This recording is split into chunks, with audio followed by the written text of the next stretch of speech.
Hey guys, it's Graham. What's cracking? Beautiful Saturday morning. Headed to the grocery store, do my shopping for the weekend. I saw Superman yesterday. I did a write up over at Substack. I'll put the link below. And so I'm not going to rehash or read that entire thing to you here. Just kind of wanted to share my off the cuff thoughts about it. I am very, very pleased with this movie. And that's after having a lot of trepidation about it. I did some videos last year after some stills released and everything, and to own the mea culpa on that. I was wrong in my initial assessment of it, and I was jumping the gun based on like, okay, this is this picture where he's putting on his boots, and there's some weird cosmic thing happening in the background, and he's just kind of ignoring it. Like, I was reading all of the wrong things into the picture. Uh, Granted, the studio could have released something that had maybe a little bit more context or something that made a little bit more sense, but I think they were wise to play it the way that they did. When the first trailer came out earlier this year, my take was like, I'm not any more or less convinced to see this movie than I already was. When it first got announced, I was very lukewarm on it.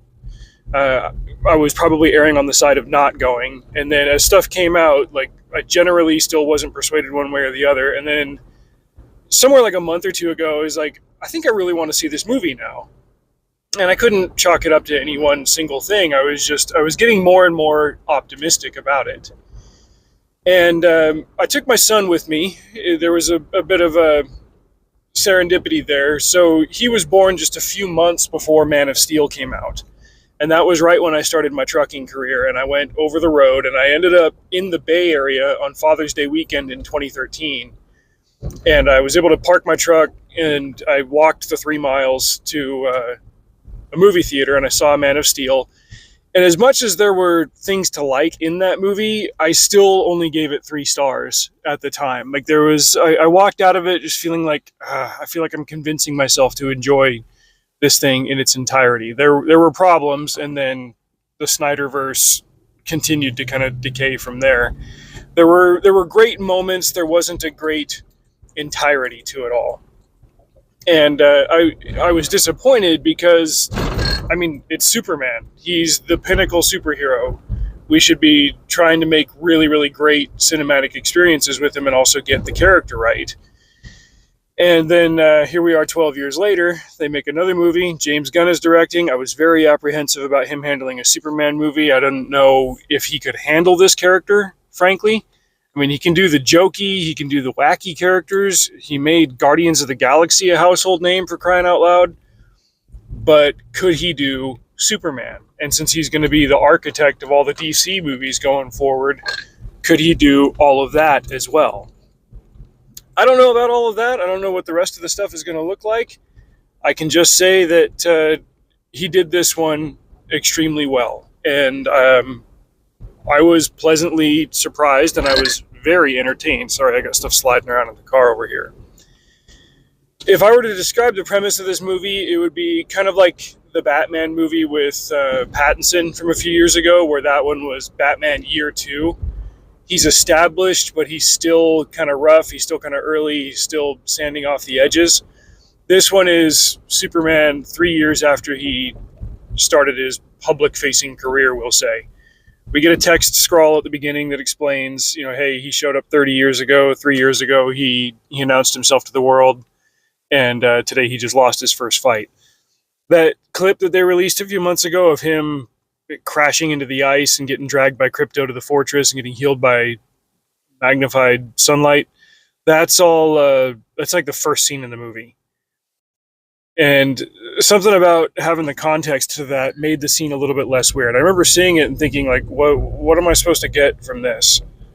Why is this the scene that they're choosing to share with everybody? It's like, well, it's because it's the first scene of the movie. Everything else starts to build off of that. From there, the pacing is really, really swift. It doesn't beat you over the head and then run away, but it doesn't overstay its welcome either. Like, it moves at the right clip the entire way through. You're not getting an origin story, but you're getting a fixing the sophomore mistakes story. He's dating Lois Lane, but they've only been together for 3 months. The number 3 kept coming up in the timeline stuff. 3 centuries ago, 3 years ago, 3 days ago, etc. But they've been dating for 3 months, and so they obviously like each other, but they're still figuring things out in the initial phase. And she's never been good at relationships, and he really likes her, but he's got to navigate the fact that Clark Kent gets interviews with Superman, and Lois Lane wants one, and so on and so forth. So like they're figuring it all out. That factors into how they play off of each other in the rest of the movie. The supporting cast was also incredibly strong. Nathan Fillion is good friends with James Gunn. I think he was in Guardians 3, which I still haven't seen. I haven't really had the desire to see it.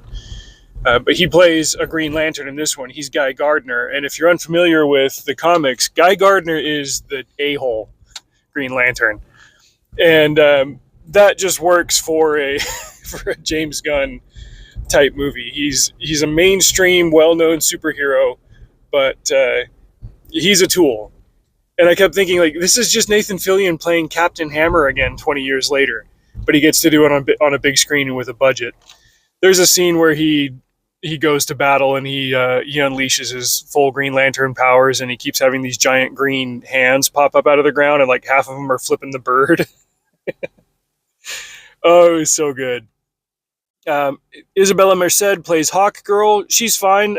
She's just kind of there for most of it, but then she has a role to play at the very end. Mr. Terrific. Holy crap. I did not expect him to have as big of a role in this as he did. He had a lot to contribute to the story. And man, Eddie Gathegi has come a long way since I'm sure he did smaller stuff before this, but back in 2007, I think it was season 4, he was on House. He was on House for like the first half of the season when they were running it like a reality show. House hires like 30 doctors and then slowly whittles them off as the season progresses. And he played the black Mormon single dad. It's like, dang, dude, pick a struggle.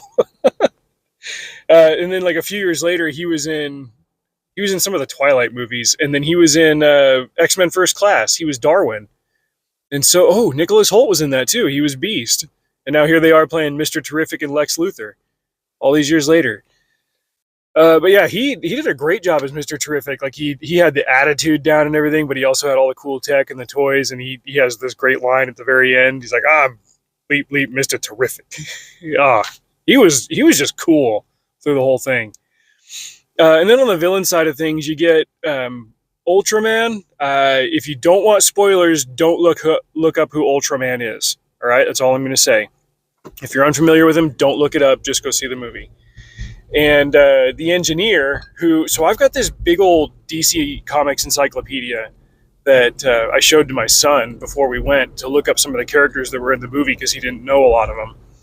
And the engineer, even though this encyclopedia is from 2008, and the engineer debuted in like 99 or something. That's when The Authority came out.